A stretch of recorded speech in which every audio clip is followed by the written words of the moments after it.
Hyderabad drugs కేసులో రోజుకో కొత్త విషయం బయటపడుతోంది. ఇప్పటికే నలుగురిని విచారించిన సిట్ ఇప్పుడు మిగిలిన వారి కోసం స్పెషల్ క్వశ్చన్ పేపర్ రెడీ చేస్తోంది. రాబోయే సెలబ్రిటీ బ్యాక్గ్రౌండ్, డ్రగ్స్ లింకులపై ఆధారపడి రెడీ చేసి పెట్టుకుంటున్న సిట్ అందుకు తగ్గట్లుగానే ప్రశ్నలు సంధిస్తూ వ్యూహాత్మకంగా వ్యవహరిస్తోంది. హైదరాబాద్ డ్రగ్స్ కేసు విచారణ టాలీవుడ్ లో ప్రకంపనలు సృష్టిస్తోంది. ఇప్పటికే పూరి జగన్నాథ్, శ్యామ్ కే నాయుడు, సుబ్బరాజు, తరుణ్ విచారణ పూర్తయింది. వీరిలో పూరి కంటే మిగతా వారే ఎక్కువ సమాచారం ఇచ్చినట్లు తెలుస్తోంది. ముఖ్యంగా సుబ్బరాజు ఇంత సమాచారం ఇస్తాడని సిట్ బృందమే ఊహించలేదట. ఇక తరుణ్ విచారణలో ఎన్నో లింకులు బయటపడ్డాయి. ఏకంగా స్టార్ ఫ్యామిలీ వారసుల పేర్లు కూడా బయటపడ్డాయి. ఈ దెబ్బతో టాలీవుడ్ ప్రముఖుల గుండెల్లో రైళ్లు పెరుగుతున్నాయి.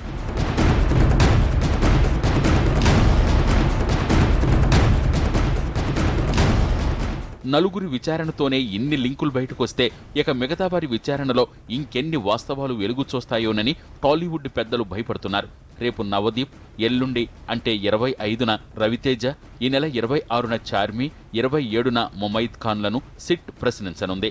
అయితే నవదీప్, ముమైత్ ఖాన్ మాత్రమే ఖాయమని, మిగతా వారి డేట్లు అటూ ఇటూ కావచ్చనే వాదన కూడా వినిపిస్తోంది.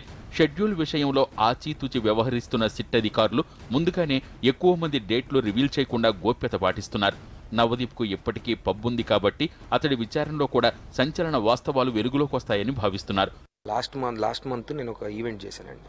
ఆ ఈవెంట్ ఒక పర్టికులర్ హైదరాబాద్ ఈవెంట్ ఆర్గనైజేషన్ కంపెనీతో చేశాను. సో మా ఈవెంట్ అయిపోయిన 2 వారాలకి అతను బేగంపేటలో సీఎం క్యాంప్ ఆఫీస్ దగ్గర ఏదో ఈ పర్టికులర్ కేసులో అరెస్ట్ అయ్యాడు. సో అతనికి ఫోన్కి నా ఫోన్కి లింక్స్ ఉంటాయి 100%. లాస్ట్ 1 మంత్లో నా ఈవెంట్కి 2 వీక్స్ ముందు అండ్ నా ఈవెంట్ 1 వీక్ తర్వాత ఆ పర్టికులర్ టైంలో every phone record and all the messages will be there regarding the event.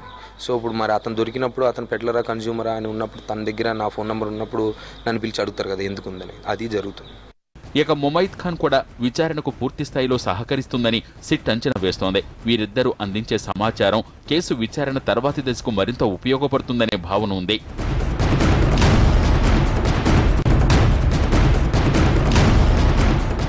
Tollywood తర్వాత బుల్లితెర నటులకు కూడా నోటీసులు అందుతాయని ప్రచారం జరుగుతున్న తరుణంలో ముందుగా బడా ఫ్యామిలీ వారసుల్ని పిలుస్తారా, లేదంటే బుల్లితెర రౌండ్ తర్వాత నోటీసులు ఇస్తారా అనే విషయంపై కూడా ఆసక్తికరమైన చర్చ జరుగుతోంది.